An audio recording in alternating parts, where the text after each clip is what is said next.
ഒരു കുഞ്ഞ് സാമ്പാറിൻ്റെ വീഡിയോ നോക്കാം കേട്ടോ. അതിന് വേണ്ടിയിട്ട് വെജിറ്റബിൾസ് എല്ലാം എന്തൊക്കെ വെജിറ്റബിൾസ് ഉണ്ടോ അതൊക്കെ എടുക്കാം കേട്ടോ. പിന്നെ ചെറിയ ഉള്ളി കൂടുതൽ എടുക്കുക, അപ്പോൾ ടേസ്റ്റ് നന്നായിട്ട് കിട്ടും. പിന്നെ വലിയ കഷ്ണങ്ങളായിട്ട് അരിഞ്ഞെടുക്കുക. വെണ്ടയ്ക്ക എടുത്തിട്ടുണ്ട്, കറിവേപ്പില, കായം. ഇത് സാമ്പാറിൽ ഒരു വലിയ പീസ് എടുക്കുക കേട്ടോ. വെജിറ്റബിൾ എത്ര ചേർക്കുന്നോ അതനുസരിച്ചിട്ട്. പിന്നെ ഒരു അര ഗ്ലാസ് സാമ്പാറിൻ്റെ പരിപ്പ് എടുത്തിട്ടുണ്ട്. പൊടികളായിട്ട് മല്ലിപ്പൊടി, മഞ്ഞൾപ്പൊടി, ഉലുവപ്പൊടി എടുക്കുക കേട്ടോ.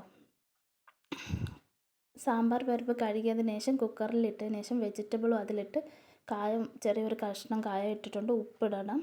എന്നിട്ട് പുളിവെള്ളം കൂടെ ചേർത്തിട്ടുണ്ട് കേട്ടോ. പുളിവെള്ളം ആവശ്യത്തിന് വെള്ളവും ചേർത്ത് വെജിറ്റബിൾ ഞങ്ങൾക്കിവിടെ നന്നായിട്ട് വേവണോണ്ട് ഒരു 4-5 ഫിസിൽ കേൾപ്പിച്ചിട്ടുണ്ട് കേട്ടോ. അതിനുശേഷം വെണ്ടയ്ക്കയും ചെറിയ ഉള്ളി ഉണ്ടെങ്കിൽ ചെറിയ ഉള്ളി, വെളുത്തുള്ളി ഒക്കെ ഇട്ട് നന്നായിട്ട് വഴറ്റിയെടുക്കുക. ഓക്കെ, വെണ്ടയ്ക്ക നന്നായിട്ട് വേവണം കേട്ടോ. വെജിറ്റബിൾ വെച്ചത് ഫിസിൽ കേട്ടിട്ടുണ്ട്. അത്യാവശ്യം നന്നായിട്ട് വേവിച്ചെടുത്തതിന് ശേഷം കടുക് വറുക്കുമ്പോൾ കടുകും കൂടെ ഇടുക കേട്ടോ. കടുക് ഇട്ടിട്ടുണ്ട്, കറിവേപ്പില എല്ലാം ഇട്ടിട്ട് പൊടികളെല്ലാം മല്ലിപ്പൊടി 2 സ്പൂൺ എടുക്കുകയാണെങ്കിൽ മുളക് പൊടി 1 സ്പൂൺ എടുക്കുക, ഇച്ചിരി മഞ്ഞൾപ്പൊടി എടുക്കുക, ഉലുവപ്പൊടി കുറച്ചെടുക്കുക കേട്ടോ. എന്നിട്ട് നന്നായിട്ട് മൂപ്പിച്ചെടുക്കണം.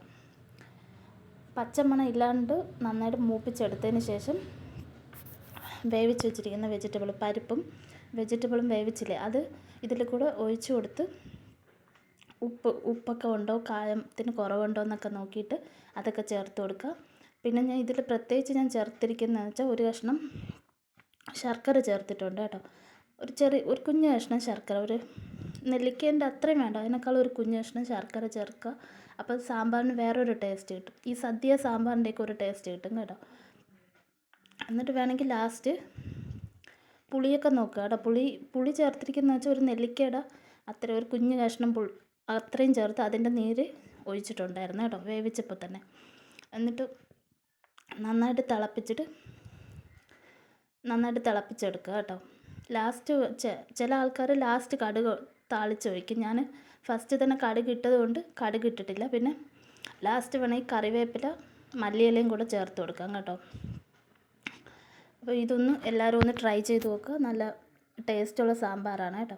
പക്ഷേ എനിക്ക് പൊതുവേ സാമ്പാർ വലിയ ഇഷ്ടമില്ല. പക്ഷേ ഇഡലീൻ്റെ കൂടെ ദോശേൻ്റെ കൂടെയൊക്കെ സൂപ്പർ ടേസ്റ്റ് ആയിരിക്കും കേട്ടോ. അപ്പോൾ എന്നെ എല്ലാവരും ഒന്ന് സപ്പോർട്ട് ചെയ്തേക്ക് കേട്ടോ. Okay, thank you. നമുക്ക് അടുത്തൊരു വീഡിയോയിൽ വീണ്ടും കാണാം കേട്ടോ. Okay, by.